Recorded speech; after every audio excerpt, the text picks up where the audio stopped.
அனைவருக்கும் இனிய காலை வணக்கங்கள். நீங்கள் இணைந்து கொள்வது பிரைம் டைம் சன்ரைஸ் காலை நேர பிரதான செய்திகளுடன். இன்று செப்டம்பர் மாதம் 19ஆம் தேதி வெள்ளிக்கிழமை. மலர்ந்திருக்கும் இந்த நாள் அனைவருக்கும் மகிழ்ச்சி பொங்கும் நாளாக அமைய வேண்டும் என்று நியூஸ் ஃபர்ஸ்டின் சார்பாக எமது வாழ்த்துக்களை தெரிவித்துக் கொள்கின்றோம். காலை நேர பிரதான செய்திகளில் முதலில் தலைப்புச் செய்திகள்.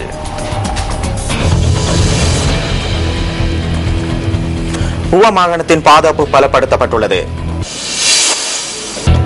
தேர்தலுக்கான அனைத்து நடவடிக்கைகளும் பூர்த்தி. மத்திய நிலையங்களுக்கு வாக்குப்பட்டிகள் கொண்டு செல்லும் நடவடிக்கைகள் இன்று.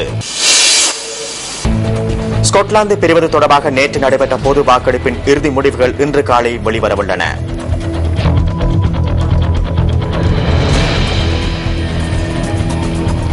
இன்றைய காலை நேர பிரதான செய்திகளில் முதலில் எமது அவதானம் உள்நாட்டு செய்திகளுக்கு. ஊவா மாகாண சபை தேர்தல் நாளை நடைபெறவுள்ளது. நியூஸ் ஃபர்ஸ்டின் பணியகம் தேர்தலுக்காக தயாராக உள்ளது. தேர்தல் தொடர்பான தகவல்களை வழங்குவதற்காக மொனராகலை மற்றும் பதுளை ஆகிய மாவட்டங்களில் எமது அலுவலக செய்தியாளர்களும் பிராந்திய செய்தியாளர்களும் தயாராக உள்ளனர். மொனராகலையில் உள்ள எமது அலுவலக செய்தியாளர் ராசதுரை ஜெயரோவுடன் நாம் தற்போது தொடர்பினை ஏற்படுத்துகின்றோம். வணக்கம். வணக்கம் டெஸ்டார்ட். நாளை நடைபெற ஊவா மாகாண சபை தேர்தலை முன்னிட்டு குறிப்பாக மொன்றாகலை பகுதிகள் உட்பட பதுளை மாவட்டத்திலும் பாதுகாப்பு நடவடிக்கைகள் அதிகரிக்கப்பட்டுள்ள. குறிப்பாக மொன்றாகலை மாவட்டத்திலே போலீசார் பாதுகாப்பு நடவடிக்கைகள் ஈடுபடுவதுடன் ஆங்காங்கே போலீசார் ரோந்து நடவடிக்கைகள் ஈடுபடுவதையும் காணக்கூடியதாக இருக்கின்றது. அது மாத்திரமன்றி இன்றைய தினம் குறிப்பாக தேர்தல் மத்திய நிலையங்களிலிருந்து வாக்கெடுப்பு நிலையங்களுக்கான வாக்குப்பட்டிகள் அனுப்பி செயற்பாடுகள் இன்று காலை நடைபெற உள்ளது. அது மாத்திரமன்றி இந்த பகுதியிலே ஒரு சீரான காலநிலை நிலவுவதுடன் தற்போது அமைதியான நிலை காணப்படுவதை காணக்கூடியதாக இருக்கின்றது. நாளைய தினம் தேர்தல் முடிவடையும் வரை இந்த தேர்தல் காலநிலை தொடர்பான செய்திகளை நாங்கள் பதுளை மொன்றாகலை மாவட்டங்களிலிருந்து உடனுக்குடன் நியூஸ் ஃபர்ஸ்ட் குழாத்தினர் வழங்க இருக்கின்றோம். நியூஸ் ஃபர்ஸ்ட் செய்திகளுக்காக மொன்றாகலை நகரிலிருந்து ராசதுரை ஜெயரூபன். வணக்கம் சார். நன்றி ஜெயரூபன்.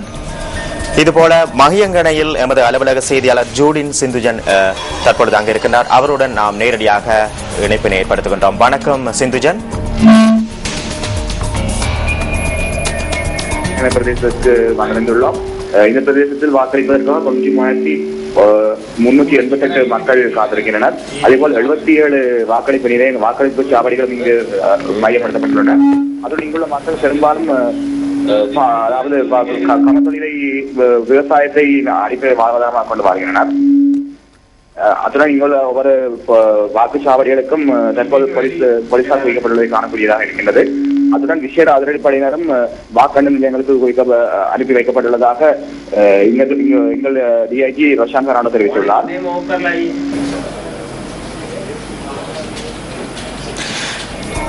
நன்றி சிந்துஜன்.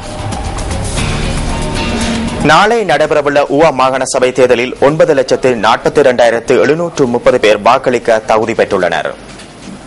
நாளை இடம்பெறவுள்ள வாக்களிப்பின் மூலம் ஊவா மாகாண சபைக்கு 32 மக்கள் பிரதிநிதிகள் தெரிவு செய்யப்பட உள்ளனர்.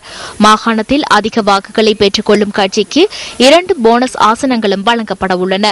இம்முறை தேர்தலின் போது மொன்றாகலை மாவட்டத்திலிருந்து 14 உறுப்பினர்களும் பதுளை மாவட்டத்திலிருந்து 18 உறுப்பினர்களும் ஊவா மாகாண சபைக்கு தெரிவு செய்யப்பட உள்ளனர். எனினும் கடந்த மாகாண சபை தேர்தலின் போது பதுளை மாவட்டத்திலிருந்து 21 உறுப்பினர்களும் மொனராகலை மாவட்டத்திலிருந்து 11 உறுப்பினர்களும் ஊவா மாகாணத்திற்கு தெரிவு செய்யப்பட்டமை குறிப்பிடத்தக்கது. ஆகவே பதுளை மாவட்டத்திற்கு ஏற்கனவே கிடைத்த 3 ஆசனங்கள் இம்முறை மொனராகலைக்கு செல்லவுள்ளன.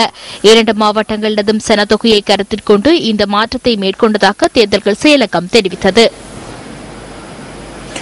ஊவா மாகாண சபை தேர்தலுக்கான முன்னாயத்த நடவடிக்கைகள் முன்னெடுக்கப்பட்ட வண்ணம் உள்ளதாக தேர்தல்கள் செயலகம் தெரிவிக்கின்றது. வாக்களிப்பு நிலையங்களில் கடமையாற்ற உள்ள உத்தியோகத்தர்கள் இன்று காலை 7 மணி தொடக்கம் அறிக்கையிட்ட வண்ணம் உள்ளதாக பிரதி தேர்தல்கள் ஆணையாளர் MM முகமது குறிப்பிடுகின்றார். நாளை நடைபெறவுள்ள ஊவா மாகாண சபை தேர்தலோடு தொடர்புடைய சகல முன்னேற்பாட்டு நடவடிக்கைகளும் இன்று மேற்கொள்ளப்பட்ட வண்ணம் உள்ளன.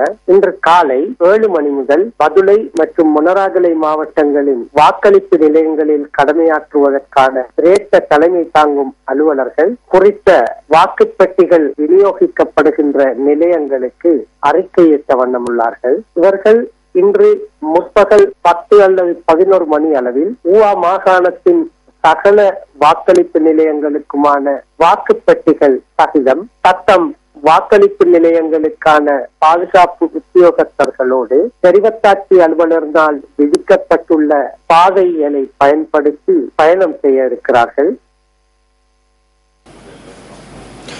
வாக்களிப்பு நிலையங்களில் இடம்பெறும் அசம்பாவிதங்கள் குறித்து தெரிவிப்பதற்கான பிரதேச முறைப்பாட்டு பணியகத்திற்கான ஏற்பாடுகளும் முன்னெடுக்கப்படுவதாக பிரதி தேர்தல்கள் ஆணையாளர் எம். முகமது தெரிவிக்கின்றார்.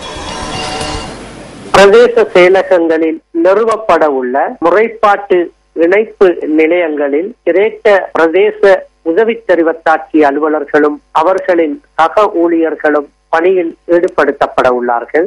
ஏதேனும் ஒரு வாக்களிப்பு நிலையத்தில் அசம்பாவிதங்கள் தொடர்பாக அறிக்கையிடப்பட்டால் உடனடியாக அவ்விடத்துக்கு விரைந்து சென்று அவ்விடத்தின் நிலைமை பற்றிய அறிக்கையினை அவர்கள் தெரிவத்தாட்சி அலுவலருக்கு தெரியப்படுத்த உள்ளார்கள். கிரேட்ட உதவி தெரிவத்தாட்சி அலுவலர்களும் கூட இப்பணியில் ஈடுபட்டு தெரிவத்தாட்சி அலுவலரின் அலுவலகத்தில் இயங்குகின்ற கட்டுப்பாட்டு அறையோடு தொடர்பு கொண்டு உடனுக்குடன் வாக்களிப்பு நிலையங்களின் நிலைமைகள் பற்றி அறிக்கையிட இருக்கிறார்.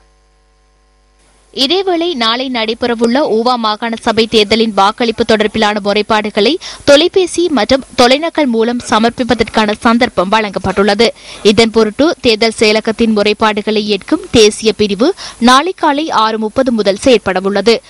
பதுளை மாவட்டத்திற்கான முறைப்பாடுகளை 0112877620 என்ற தொலைநகல் இலக்கத்திற்கும் 0112877622 என்ற தொலைபேசி இலக்கத்திற்கும் அறிய தர முடியும்.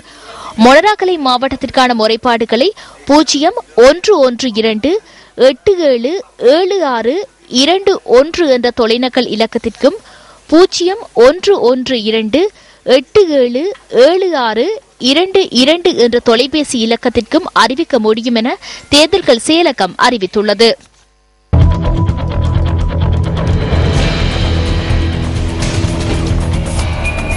ஊவா மாகாணத்தின் அனைத்து பாடசாலைகளுக்கும் இன்று விடுமுறை வழங்கப்பட்டுள்ளது. ஊவா மாகாண சபை தேர்தல் நாளை நடைபெறவுள்ளதால் தேர்தல்கள் ஆணையாளரின் பணிப்புரைக்கு அமைய இந்த தீர்மானம் எடுக்கப்பட்டுள்ளதாக மாகாண ஆளுநர் சி. நந்தா மெத்தீவ் தெரிவித்துள்ளார். பதுளை மாவட்டத்தில் 2 பாடசாலைகளும் மொனராகலை மாவட்டத்தில் 1 பாடசாலையும் வாக்கெண்ணும் பணிகளுக்காக ஒதுக்கப்பட்டுள்ள அதேவேளை 2 மாவட்டங்களில் இருந்தும் பல பாடசாலைகள் வாக்களிப்பு நிலையங்களாக காணப்படுவதாகவும் அவர் குறிப்பிட்டார். இதேவேளை இன்று வழங்கப்படும் விடுமுறைக்கு பதிலாக மற்றும் ஒரு நாள் கல்வி நடவடிக்கைகள் இடம்பெறும் எனவும் இந்த விடயம் தொடர்பில் மாகாண கல்வி பணிப்பாளர் தீர்மானிப்பார் எனவும் மாகாண ஆளுநர் சுட்டிக்காட்டினார். மேலும் தேர்தல் நடவடிக்கைகளில் பல ஆசிரியர்கள் ஈடுபட்டுள்ள நிலையில் மாகாணத்தின் சகல பாடசாலைகளும் இன்று மூடப்படும் என மாகாண ஆளுநர் சி. நந்தா மெத்தீவ் குறிப்பிட்டார். ஊவா மாகாணத்தின் பாதுகாப்பு பலப்படுத்தப்பட்டுள்ளதாக போலீசார் தெரிவிக்கின்றனர். வாக்குப்பட்டிகளை கொண்டு செல்லும் பணிகளின் போது பாதுகாப்பிற்காக ஆயுதம் ஏந்திய போலீசார் கடமைகளில் ஈடுபடுத்தப்படுவதாக போலீஸ் ஊடக பேச்சாளரும் சிரேஷ்ட போலீஸ் அத்தியட்சருமான அஜித் ரோஹன தெரிவித்தார். தேர்தல் கடமைகளுக்காக மொனராகலை மற்றும் பதுளை மாவட்டங்களில் 1000 போலீஸ் விசேட அதிரடிப்படையினரும் 11,000 போலீசாரும் ஈடுபடுத்தப்பட்டுள்ளனர். மொனராகலை மாவட்டத்தில் போலீஸ் விசேட அதிரடிப்படையினர் ரோந்து நடவடிக்கையில் ஈடுபடவுள்ளதாக போலீஸ் ஊடக பேச்சாளர் தெரிவித்தார். தேர்தல் சட்டங்களை மீறுவோரை கைது செய்வதற்காக விசேட போலீஸ் குழுக்கள் நியமிக்கப்பட்டுள்ளதாக அஜித் ரோஹன குறிப்பிட்டார். வாக்காளர்களுக்கு வாகன போக்குவரத்து வசதிகளை வழங்குபவர்கள் மற்றும் வாக்கு மோசடியில் ஈடுபடுபவர்கள் தொடர்பில் நடவடிக்கை எடுக்கப்படவுள்ளதாகவும் சிரேஷ்ட போலீஸ் அத்தியட்சரும் போலீஸ் ஊடக பேச்சாளருமான அஜித் ரோஹன மேலும் தெரிவித்தார்.